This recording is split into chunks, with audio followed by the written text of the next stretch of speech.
sa lahat ng ECQ. Itong mga guidelines po ay dapat matapos by April 25, 2020.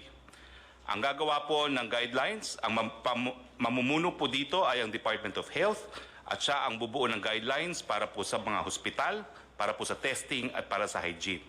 Ang DOTR naman po ang magre-recommend ng guidelines para sa public transportation.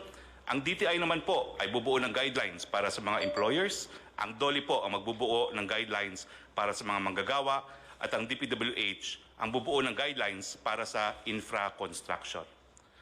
Ang decision po pagdating sa ECQ, pagdating ng Mayo 1, 2020, panatiliin po ang ECQ sa NCR, Region 3, Region 4A, and all other areas kung saan mataas pa po ang banta ng COVID-19 hanggang Mayo 15. Magkakaroon po ng re-evaluation pagdating po ng May 16. Ang mga probinsya po na mananatili sa ECQ, National Capital Region, Benguet, pero po pwede pong mabago ito by April 30, Pangasinan, Bataan, Bulacan, Nueva Ecija, Pampanga, Tarlac, Zambales,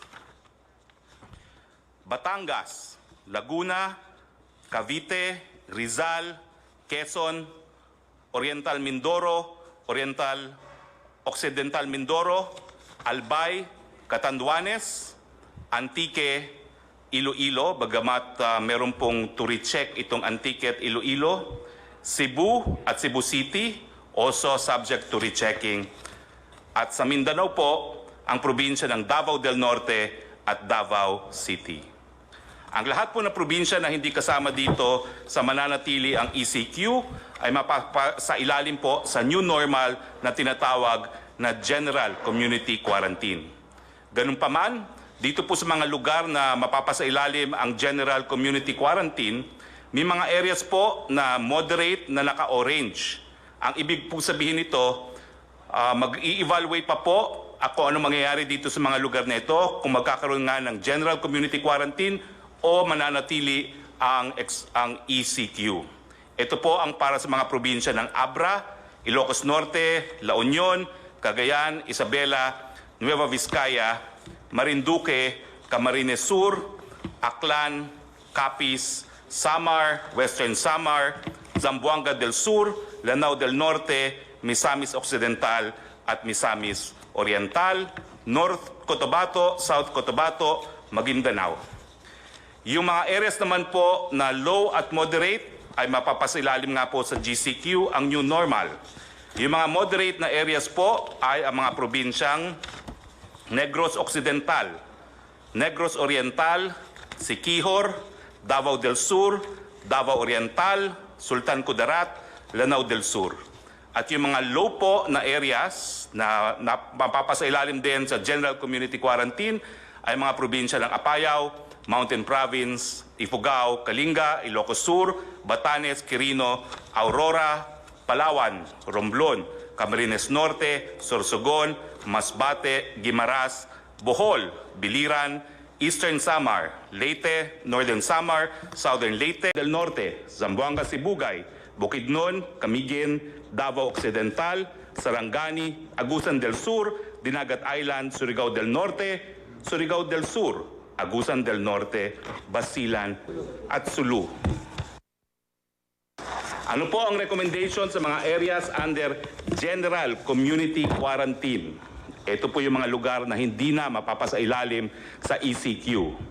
Pwede pong magtrabaho ang mga manggagawa sa Sektor 1, 2, and 3. Ito po yung gagawin on a work-in phase.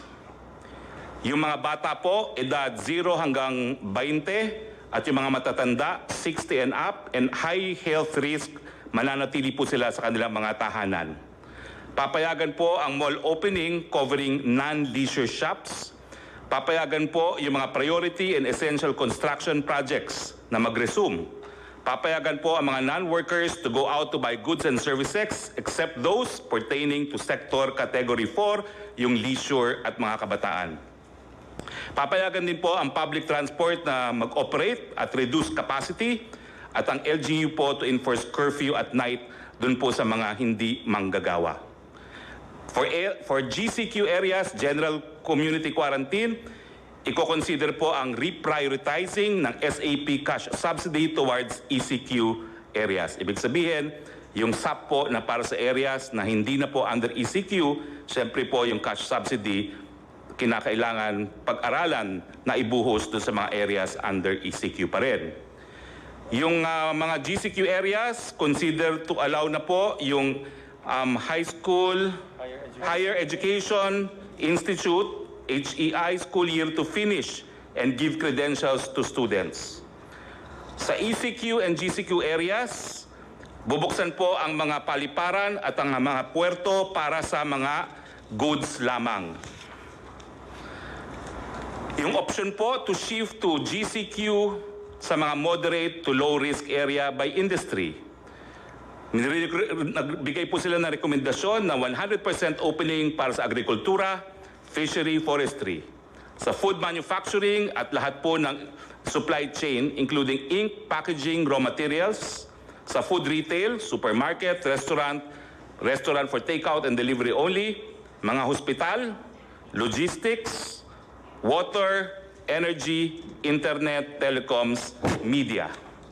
Yung opsyon naman po sa GCQ, sa moderate to low risk area by industry, ang rekomendasyon po ay buksan from 50 to 100% opening. Yung other manufacturing po, gaya na electronics and exports, yung e-commerce and delivery for essential and non-essential items, yung repair and maintenance services po, housing and office services.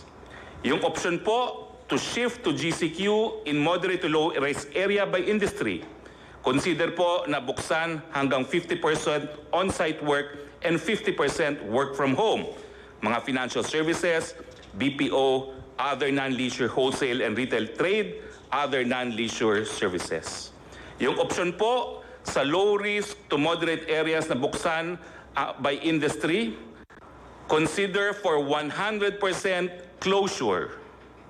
Maski po low to moderate risk, consider for 100% closure pa rin dahil po ang mga transmitters ay kabataan mula edad 0 to 20, lahat na eskwelahan.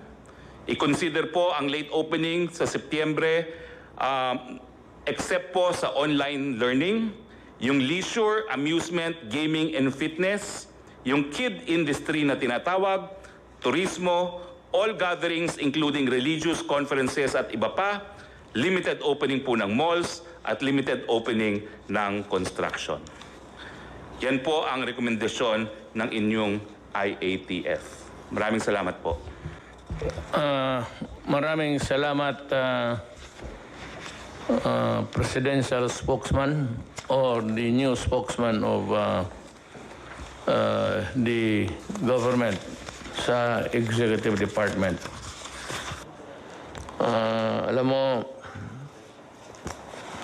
wala tayong magawa. Ito, kita mo, Navy itong hindi na wala tayong kaya sa Navy. May mga barko Bangka lang yun akin sa Davao. I have to do it because everybody's doing it. It's wearing a mask. Ni ako mismo, hindi ako, I cannot guarantee or anybody else for that matter in this table na hindi tatamaan. We are all at risk. But do not increase the odds or the chances of getting it. I never said I will declare martial law kasi martial law para lang yan sa mga rebelde, para sa mga komunista. Now, let me be very clear on this. If itong lawlessness which was imposed on us by the NPAs for the longest time, 53 years, baski saang probinsya may NPA. Kanina o kahapon, 2 army nag-escort para i-deliver ang supply sa mga tao, pati pera, pinatay ninyo. If that is not lawlessness, what is that? Tell me.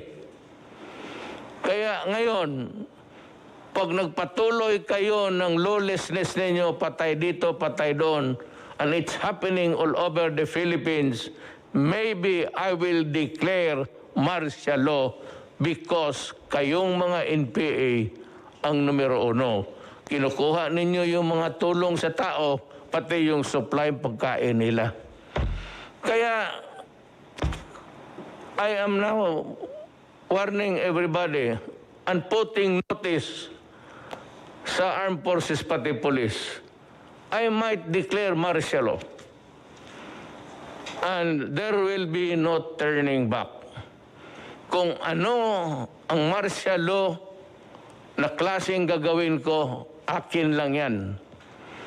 Pero kung gusto ninyo, kasi pinagpapatay ninyo yung mga sundalo ko, pati pulis, na wala namang ginawa, kung hindi samahan lang yung nagdi-deliver ng pera, pati pagkain. Ang utos ko sa kanila, patayin kayo. O di patayin ninyo sila. Lahat na. Tapusin na natin ito sa panahon ko. I have 2 more years. I will try to finish all of you. Pati kayong mga legal, magtago na kayo. Huwag ninyong sabihin, putang ina na wala kayong, you know, you're bullshit, you're the legal France. Sa inyo, kumukuha kayo ng pera. Ang mga negosyo dito na malalaki sa Pilipinas, nagdideposito ng pera yan sa bangko, sa account ninyo. Kinukuha ninyo yan. Yan ang totoo dyan. Kaya nabubuhay yung NPA. Pati pa yung extortion ninyo doon sa labas. Marami kayong pera. Alam mo, ang gobyerno ayaw niyan. Government is very jealous. There is only one entity who can collect taxes. It's government. And that money must be put to good use. O hindi naman kami, kung hindi ka makabayad, wala naman kami pinapatay. Kung wala talaga ikabayad, anong gawin natin? Wala naman kayong nabalitaan na kulong. So, we do not do that. But do not force my hand into it. Kaya kung hindi, pag martial law, lahat kayong mga legal fronts, magtago na kayo. Magtago na kayo. Huwag ninyo akong bulahin. Galing ako dyan. Alam mo yung karapatan noon, ang unang, ang predecessor na tinatawag nila was the Committee of Justice, Freedom, and Democracy. In Davao City, I was a fiscal, but I was handling the karapatan noon sa Davao. For the reason na hindi ko nagustuhan yung klaseng pamaraan sa gobyerno. It was a dictatorship and it was not really, hindi naman tayo sinira ang demokrasya. Kaya kung sabihin ninyo na sisirain ko ang demokrasya, hindi. Lulutasin ko ang demokrasya sa inyo. You made it impossible for me to move. At gusto ninyo ipasok muna yung mga demand. Ayaw naman ng military. Binigay ko sa military yung papel ninyo. Sabi ng military, ayaw nila. Sabi ko, you explain to me bakit. So I gave them about 2 hours explaining to me bakit. Bakit hindi pwede yan? Ganito yan, sir. Sabi ko, sige, naniwala ako sa inyo. And I'm calling the armed forces to invent something more, to innovate so that the soldiers will not be at the mercy of them. Pag dalawa lang yung sundalo, kawawa naman. Magdating yan doon, they will just swoop down. Isang 10, wala talagang lawan. Kaya sabi ko, at this time, the armed forces should go into innovations. Sabi ko, wag ka mag-surrender, ha? Kayo mga NP, do not ever raise your hands. Kasi ang order ko, kung lumaban ka na. Wag kang mag-surrender. Well, nagpunta tayo dyan kasi galit ako. Kasi pinapatay ninyo yung tulong sa tao. Yung tulong sa tao will continue. We will not reduce the volume at this time, but we are running low of funds. Secretary Dominguez might want to tell us what he is doing and planning to do so that we can have the level of the money supply so that we can maintain our assistance to everybody. Sani, Tagalogin mo lang, San. Maraming salamat, Mr. President. Ang katotohanan po, ang budget natin para sa 2020 ay 4.1 trillion pesos. At so far, ang nagastos po natin is already for this COVID is na hindi natin plinano ay 352.7 billion pesos na. At masasabi ko po na so far, na-finance natin itong amount, na-finance natin partly sa tax collection, pero bumababa na ho yung tax collection natin. Ang balanse, pininanso natin sa sarili nating savings at humiram pa tayo ng pera sa mga multilateral agencies kagaya ng ADB at World Bank. So far ho, sufficiente po yung cash natin, pero naiipit na po tayo sa budget allowance natin. So yan po ang problema natin ngayon. May cash ho tayo, pero wala ho tayong authority gumastos ng ganong kalaki. So we're making sure na lahat ng gastos natin ay number one, for the benefit of yung pinakamahirap sa bayan natin.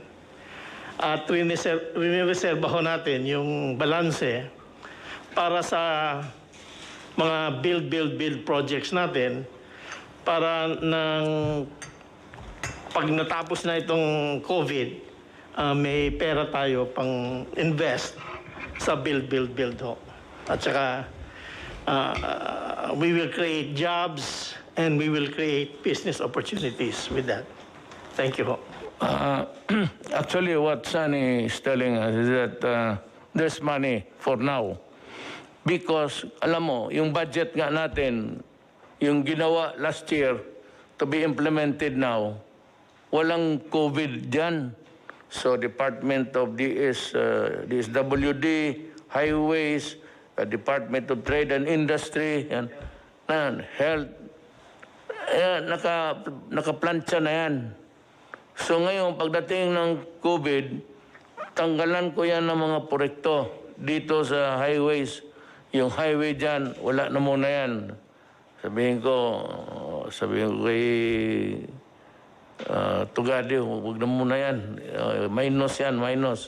Lahat para makapag-ipon at kinuha na yung budget na yung regular budget sana kung walang COVID going smoothly to be implemented this year.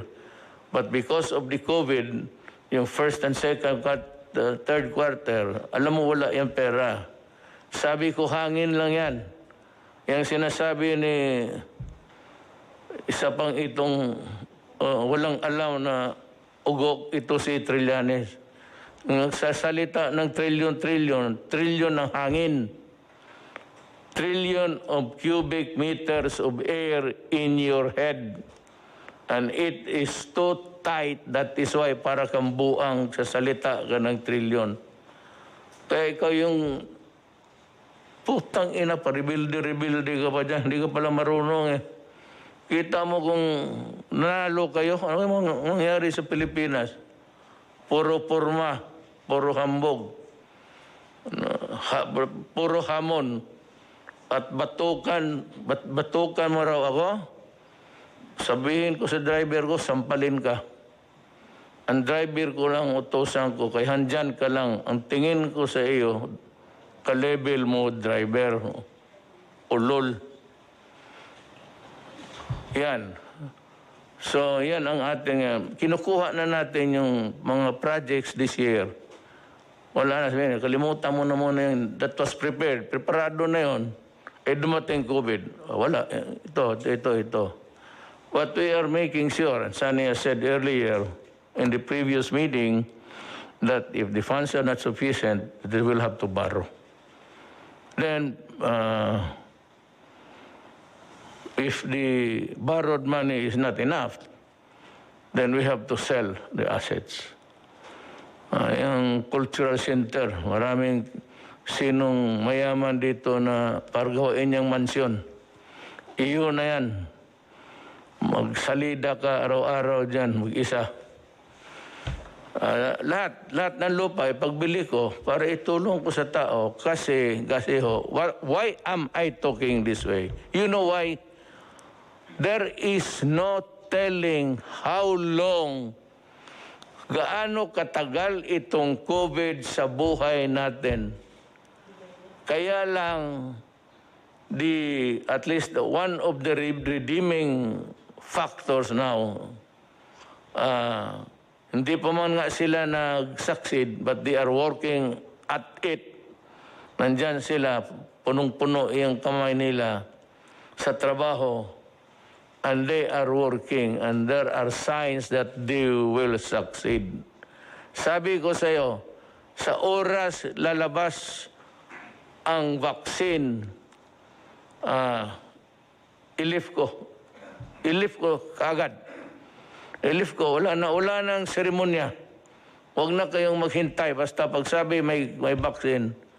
And by the way, yung 10 million ko na sa ating mga scientists dito sa Pilipinas, yung mga doktor, mga ano natin, the bright Filipinos who are there working day and night, trying to find out how to combat COVID, I'm raising the bounty to 50 million.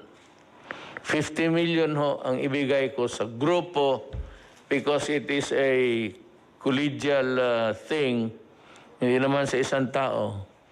50 million. Baka pag sa ligaya ko, another 50 million. So that's, pagka mayroon nandyan na, kung maligaya ako masyado, di 100, puro kayo milyonaryo. Huwag kayong mahiya, tanggapin yan. Total, sabihin, Mayor, ginawa namin ito para sa bayan. Sabihin ko ito, isauli ko, ito kay Dominguez. Gusto niya, hindi na ito, maibalik. Sige, Mayor. Yung kayang mga bata, you have put the money to good use. Oo. Basta ako ngayon, 50 million ako. Kung ang Pilipino makakuha ng, yung alam ng Amerikano, yung mga puti, yung sa Europe, alam rin ng Pilipino yan. So, pabilisan lang yan. That is why I said, I'd like to ask do they need to funding to continue working, sir? Itong mga scientists natin working at the vaccine thing, do they need a funding? Yung pong PCHRD, which is I think attached to the Department of Science and Technology. Meron naman po silang pondo para sa pagpapatuloy na pananaliksik o research for vaccine production. But I'm not sure if this particular vaccine that they are developing is specifically for COVID-19. Aalamin ko pa po kung isinama na po nila ito sa kanila pong kasalukuyang research work. Well, anyway, whatever it is, as long as they are working on to find out, to discover COVID, it does not really matter to me. What matters to me is the let me use that, is the dedication and the load of work that they are performing. So, kung kailangan nila ng additional funding, all they have to do, I'm announcing it, is magsabi rin sa iyo. And I'd be glad to kung hindi masyado malaki, I said, ipit tayo sa pera, I will readily give it to them. I'd rather spend all of our money in connection with COVID. Discovery, assistance, lahat. Kaya dito nakatutok tayo. Every time that we meet, ladies and gentlemen, hindi tayo lalabas sa COVID. COVID lang tayo. Huwag tayo na ngayon, nagsalita ako ng komunista at ito mga putang ina mga komunista dito. Kasi sa COVID na mangyari, maraming gutom, maraming hindi nakakain, maraming hindi nakakatanim. So walang pera. That is why papasok ang gobyerno, tulungan sila. Kaya naman, pinagbabaril itong mga putang inang NPA na ito, kaya napunta tayo doon. But that is COVID-connected. Because nagkasakit o hindi makapaghanap buhay because of COVID. You have to connect. Hindi sabihin mo, rumble on. Itong mahilig, itong mga gagong sabi, try to rumble onto some other matters and mumble. Alam mo ganito, itong mga putang ina, di ba matay itong mga putang ina to. Marinig niyo yan. Ito sa mumbling. Basta. I am just putting notice to everybody that itong komunista, malaki ang gastos natin. Do you know how much we spend sa isang putok lang? Marinig mo man yan. Brrrr! Isang putok yan, 35 pesos. Tang-ina ninyo. Yung 35, ilang brrrr, ilang sundalong brrrr yan. Abusaya, pati kayo mga komunista. Ilang 35 pesos yan. Yung bala ninyo, yun yung bala ng mga sundalo na pinatay ninyo. Kaya ginagamit ninyo pera ng tao pagpatay ng sundalo. Kuha ninyo. Yung mga mortar ninyo, those are the armaments and equipments na nakalkal ninyo sa mga patay na sundalo. Yan pinaputok ninyo, pati pinaputok ng sundalo, pera ng tao yan. But you are not the government. Sige. Yan ang history ng COVID. You will always be a part. Someday, if we will write a narrative of the COVID, nandyan talaga kayo sa isang chapter sa putang ina para sa inyo. When you say how you punish the Filipino people for your ideology. Kayo mga NPA na kikinig, sumurinder kayo. Kagaya ng ginawa ko sa Mindanao. Bibigyan ko kayo ng bahay, bibigyan ko ng hanap buhay. Huwag ninyo agawin yung assistant dyan. Kaawa naman yung tao. Pagkain nila yan, kunin ninyo, wala na. Para na rin pinatay mo yung mga pamilya dyan sa mga lugar na hindi maabot ng sundalo. Ang nakakarating dyan yung mga ano lang, walang armas yung mga DSWD. Pero yung mga escort, pinapatay niyo. That's why I'm asking the armed forces now and the police to reconfigure, kasi marami na akong patay, to reconfigure how to go about escorting the health workers. Pakinggan natin si Department of Trade, yung dahan-dahan na pagpasok ng ibang sektoro. Mag-Tagalog na lang po kayo. Okay po. Dito po tungkol sa ECQ. Sa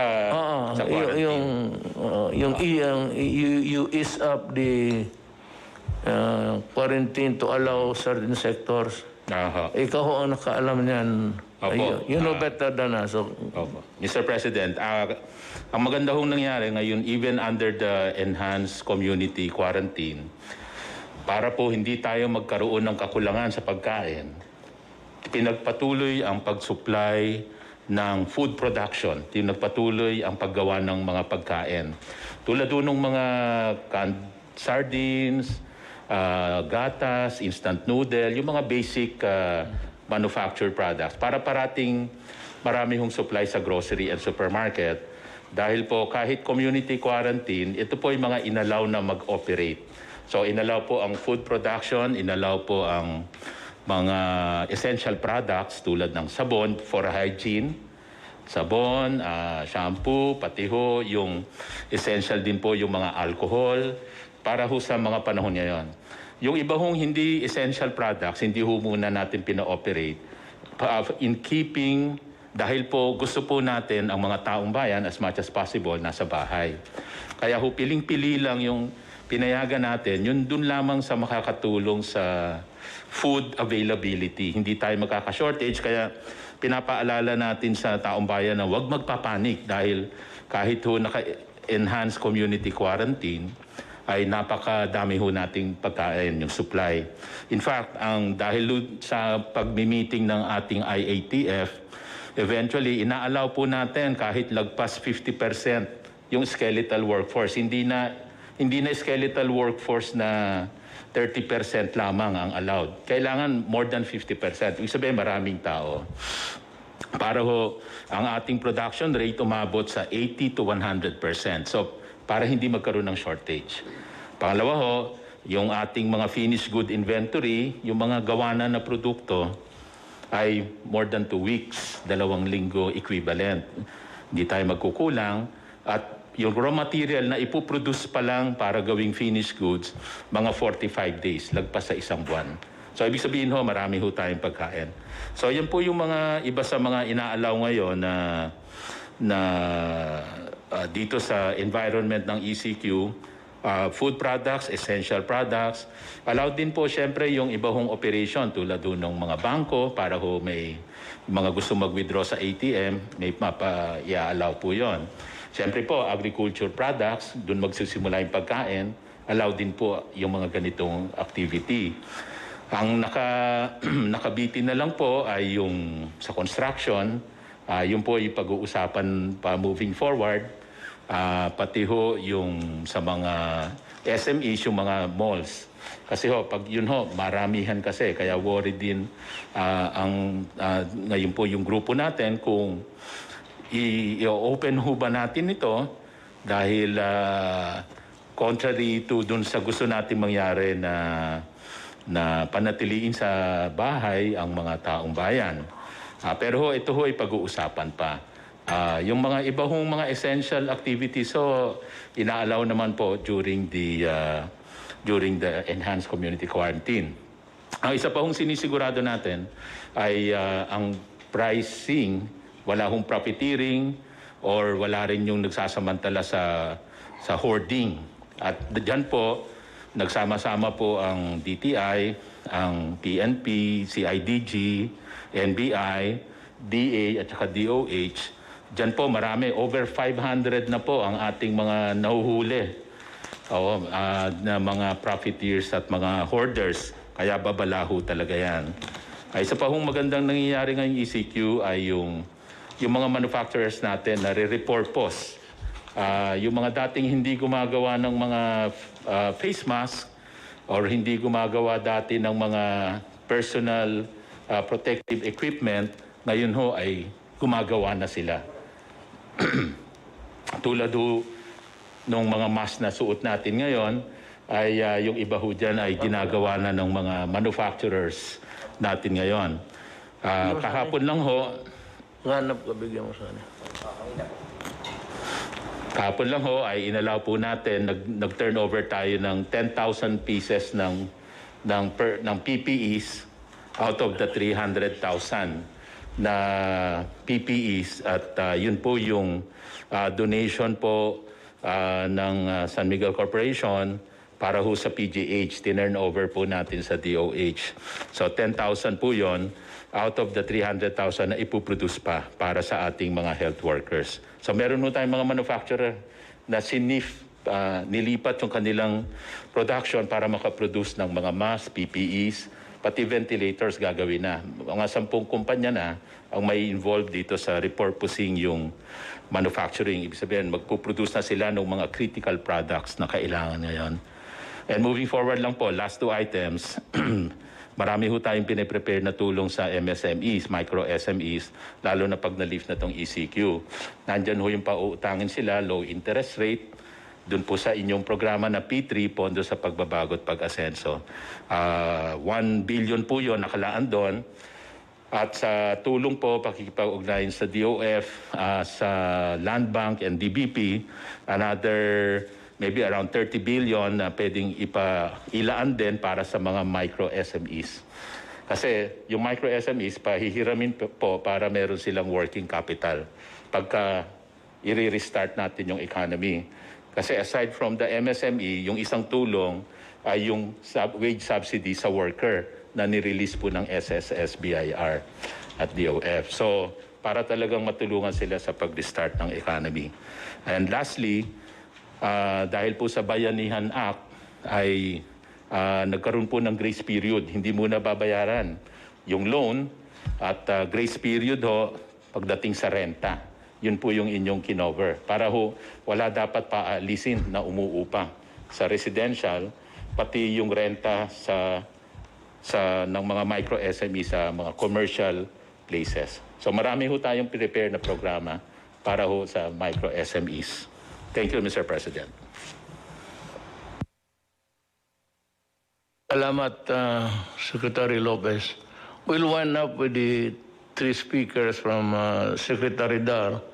Still about food supply, then we go to the health aspect. Sige, Mr. President, fellow cabinet members. Ang pinag-uusapan kasi natin dito yung pundo, no?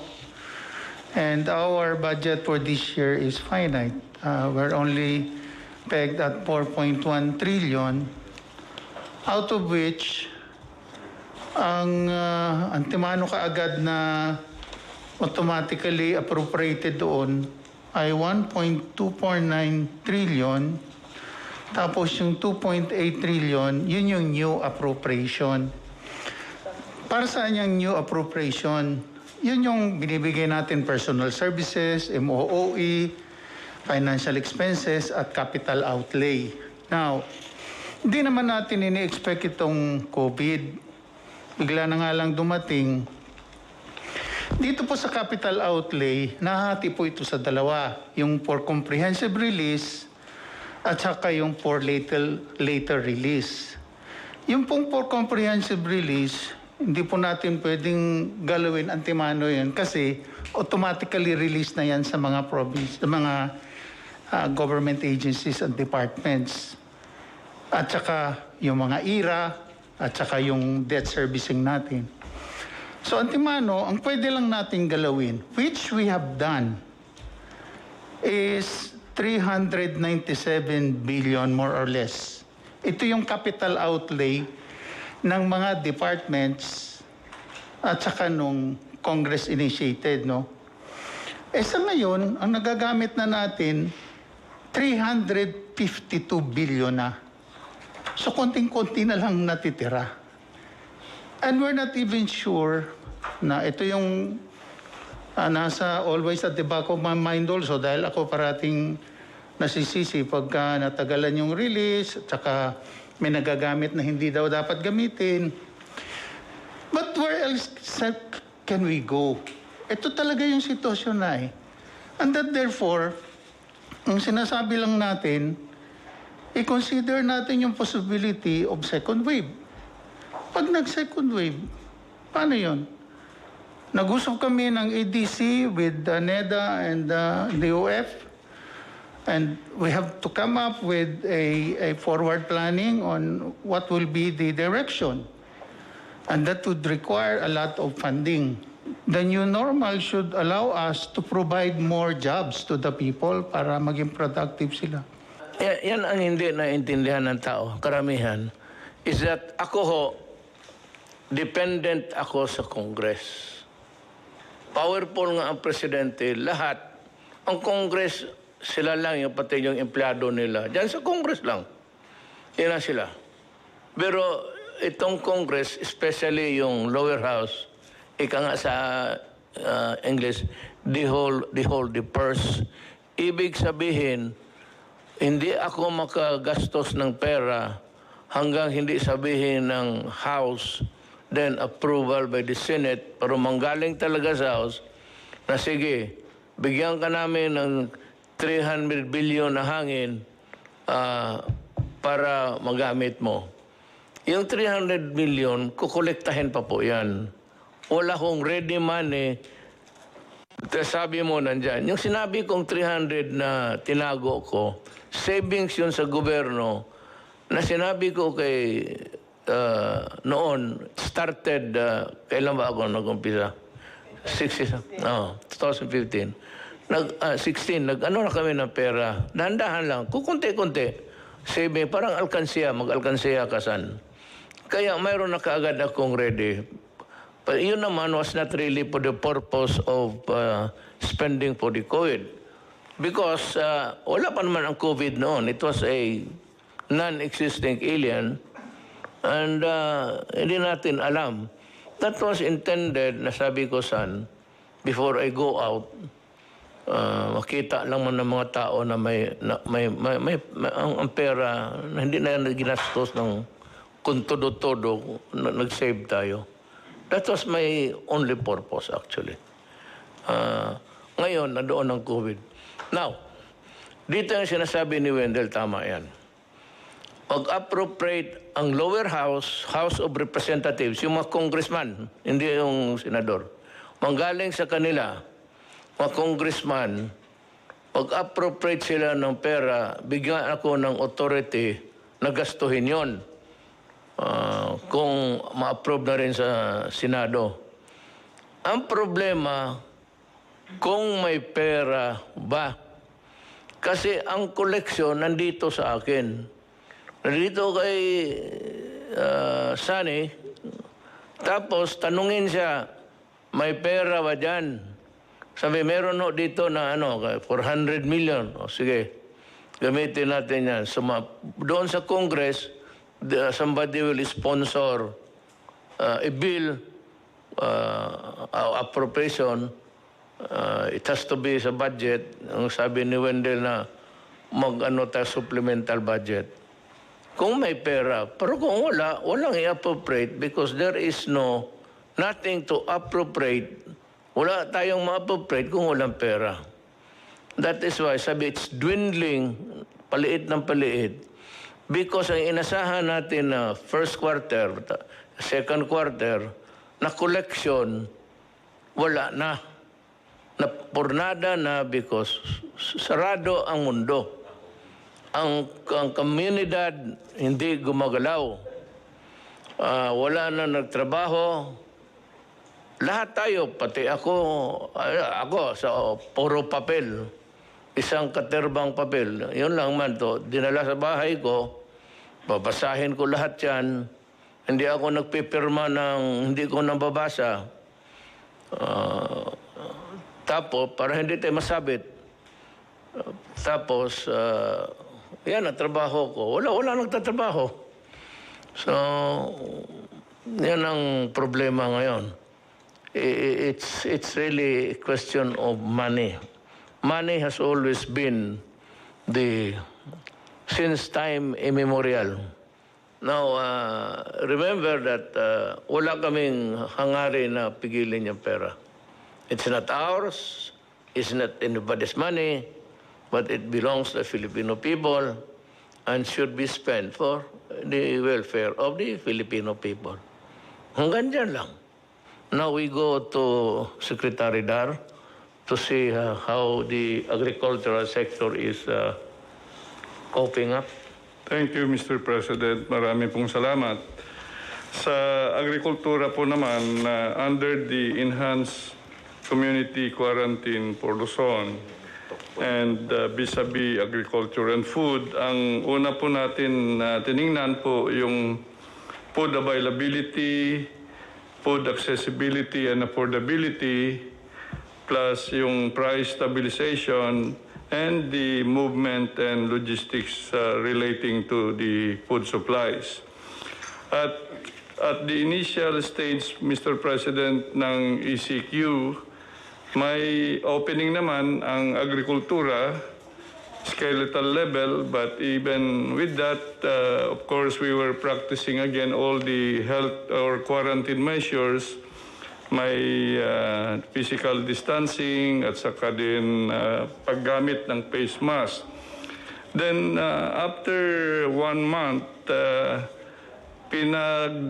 doon sa IATF po, nadagdagan na po yung level na mga aktibidades doon sa kanayunan. So nasa optimum level tayo ngayon sa farming, sa fishing, at related sa lahat po ng even yung mga manufacturing ng agricultural inputs, fertilizers, pesticides, and the like. So, marami po tayong, suma total, mayroon akong individually maibigay na datos, but overall, mayroon tayong sapat po na pagkain. Yung initial days lang, yung mayroon mga sobrang mahigpit sa kanayunan, mas lalo sa barangay na nag-checkpoint. So doon tayo nagka-prone a little problem. But over this time now, hanggang ngayon na ay okay na po yung food supplies, yung movement. Kasi simulat sa pool naman, ang ITF ay nagsabi na there is unhampered movement ng mga cargoes, both food and non-food.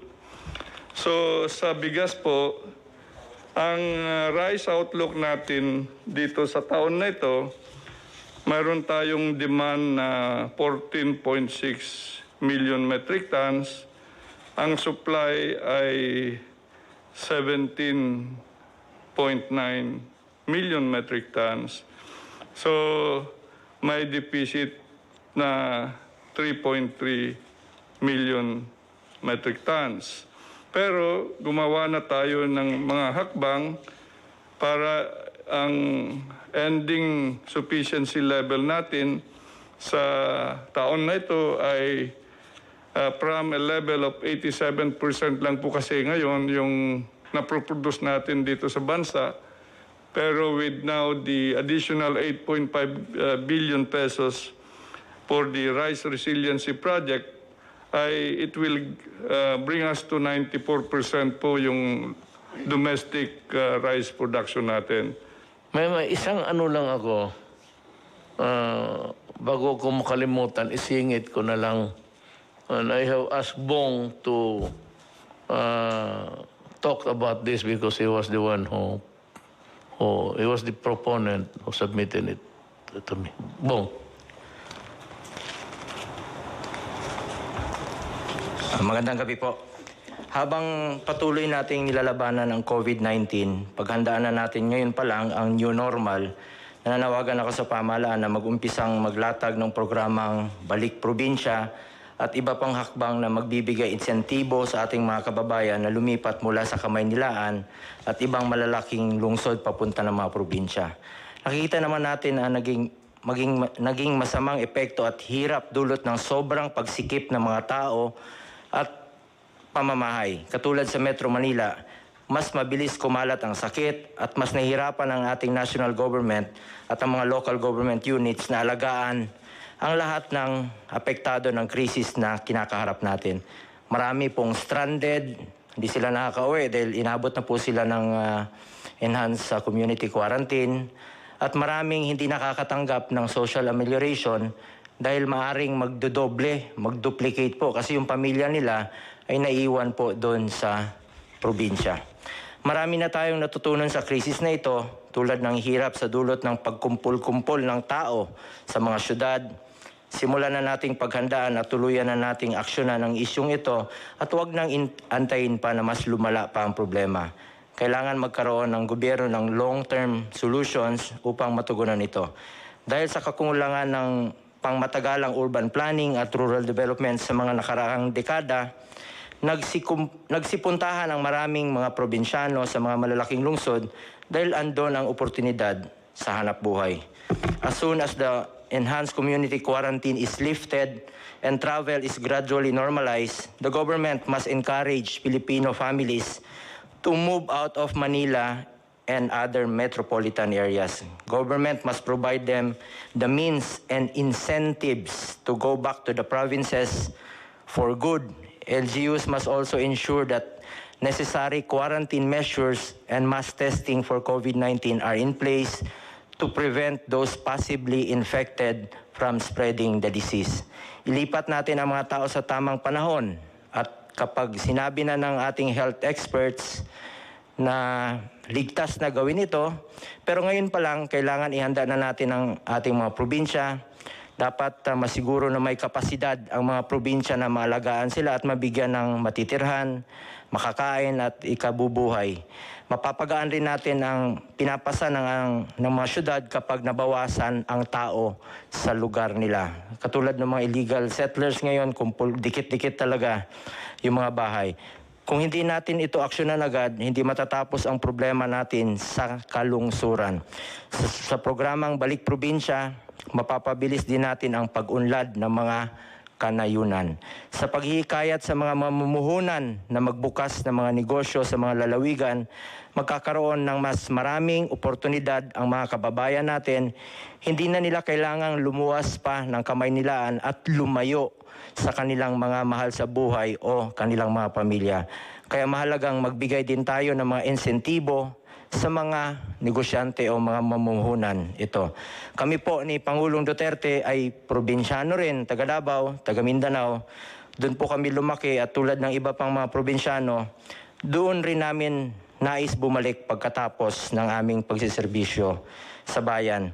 Dapat tayo po ang mag-provide ang gobyerno ng mga buses o barko o anumang transportasyon para makabalik na sila sa kanilang mga probinsya. Magtulungan tayo, magbayanihan po tayo para malampasan ang krisis na ito. Sa bawat problema nating hinaharap, oportunidad rin ito na magkaroon ng mas maayos at matatag na solusyon para sa ating bansa. Thank you. Maganda yan, Bong. Go home to the province. They have the means of going back there. And there is a promise kasi kung what you would give them is hope. Importante yan. Yung that if they go there, some of them might really leave the city of Manila or its environment with a heavy heart. But we have to provide the transportation at sabihin natin, if you go back, ganito. What is really very important is we give them hope. It's a very important yung hope ng tao. So, si Secretary Lopez. Yeah, Mr. President, actually gusto namin suportahan yung proposal ni Senator Bong. Kasi yung Balik Probinsya, tama ho yung sinasabi nyo, will bring hope.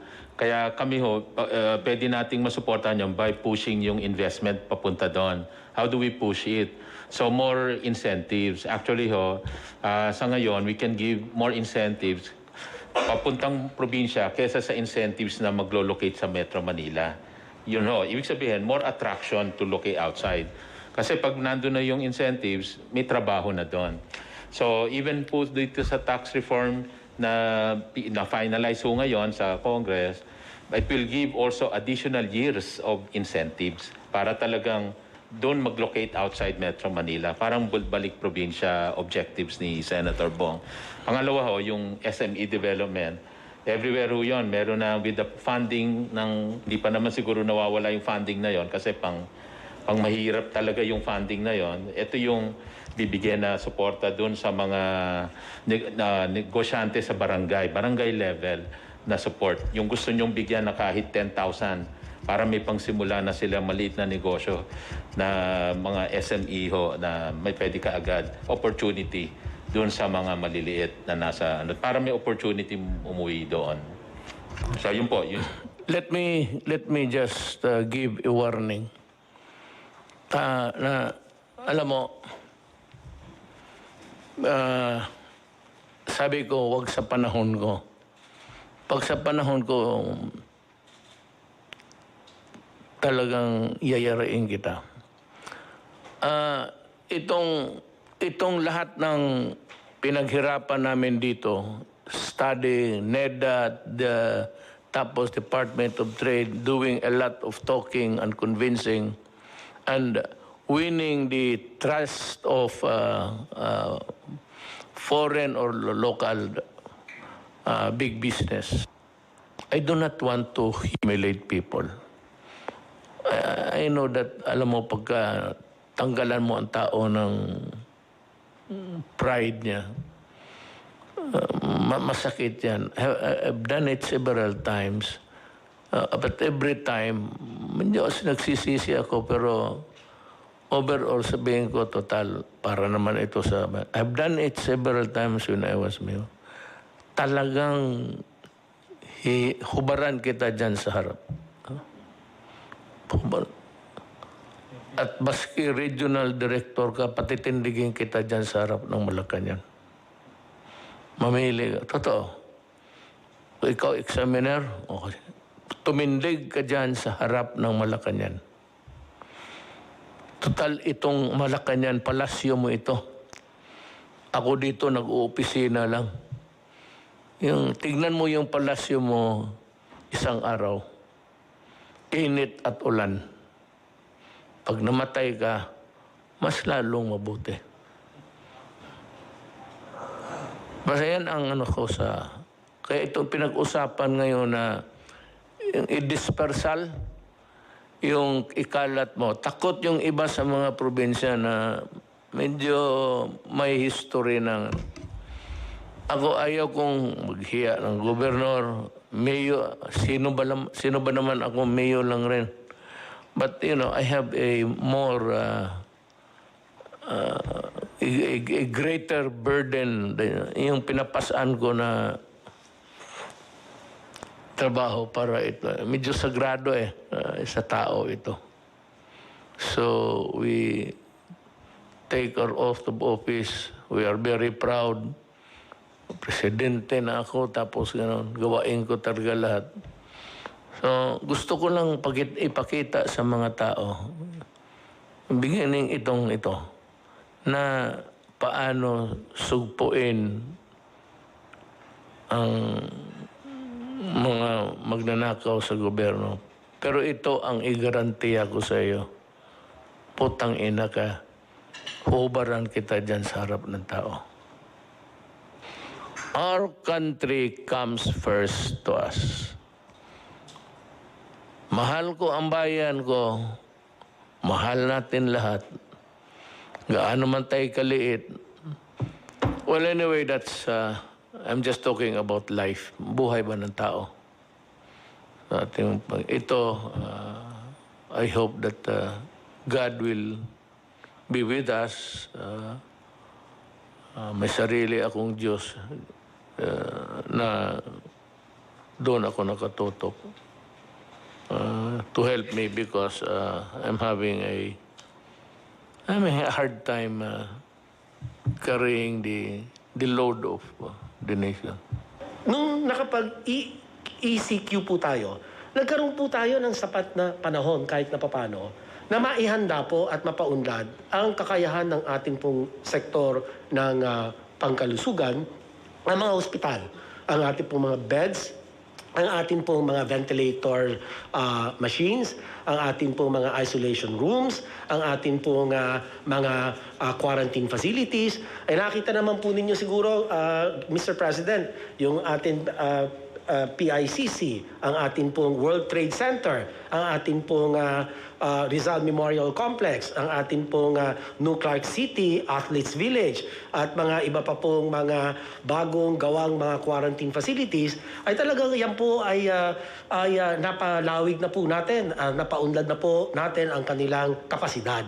Kaya talagang napakaganda po nung inyong pasya na isagawa po itong enhanced community quarantine. At sa aspeto po naman ng kaperahan o sa funding, ang inyo pong PhilHealth ay nakapag-advance po o nakapag-desisyon ng board na mag-advance ng 30 billion pesos para po sa mga ospital, sa pampubliko at sa pribadong sektor, para lahat po ng mga COVID patients ay babayaran po through the COVID benefit package.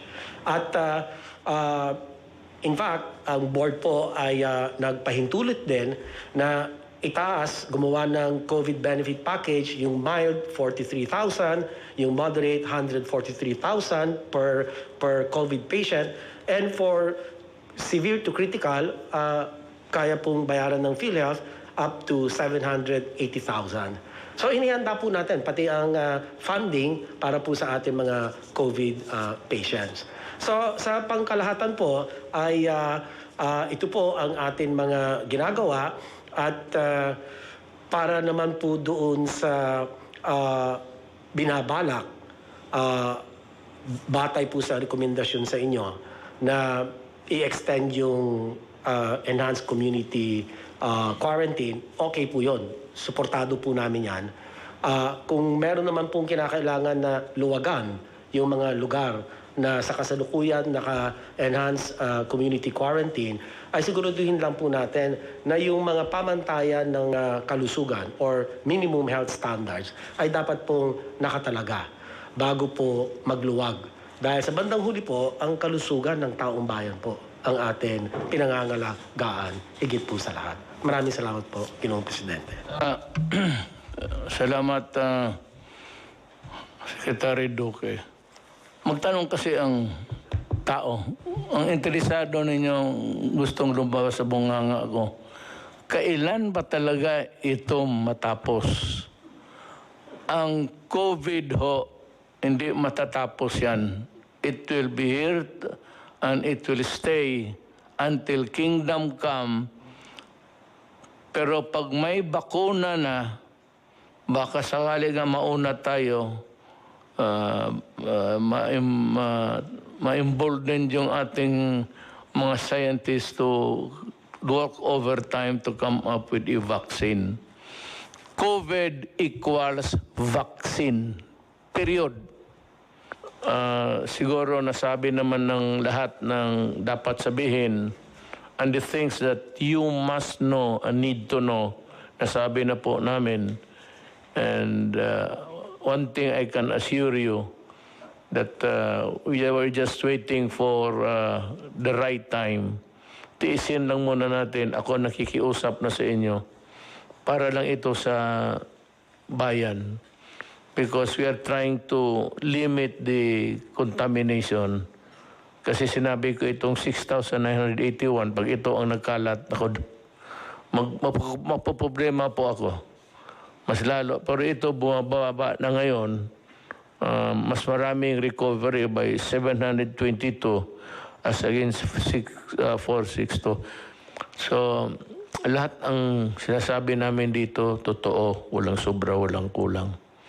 At alam ninyo ang ginagawa namin. Kung nagustuhan ninyo, magpasalamat kami.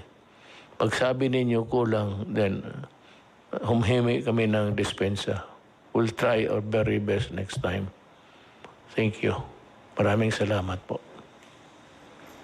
Matapos pong makipagpulong ang ating presidente sa mga miyembro ng IATF, tinanggap po niya ang rekomendasyon ng IATF na ilagay po sa patuloy na ECQ ang NCR, Region 3, Region 4A at iba pang mga lugar hanggang Mayo 15 po. Ang mga lugar pong ito ay ang probinsya ng Benguet na po pwede pa pong magbago by April 30, ang NCR, ang Pangasinan na po pwede rin pong magbago by April 30, Bataan, Bulacan, Nueva Ecija, Pampanga, Tarlac, Zambales. Yung Tarlac at Zambales po pwede pa rin magbago by April 30, Batangas, Cavite, Laguna, Rizal, Oriental Mindoro, Occidental Mindoro, Albay, Catanduanes, ang Antique at Iloilo, pareho pong po pwede pang ma-recheck, ang Aklan at ang Capiz. Pati na po ang Cebu at ang Cebu City na subject din to rechecking. Ang Davao del Norte, Davao City at ang Davao de Oro po na subject pa rin to resetting. Lahat pong probinsya na hindi napasama sa listahan nito ay mapapasailalim po sa General Community Quarantine. Maraming salamat po. Magandang araw po sa inyong lahat.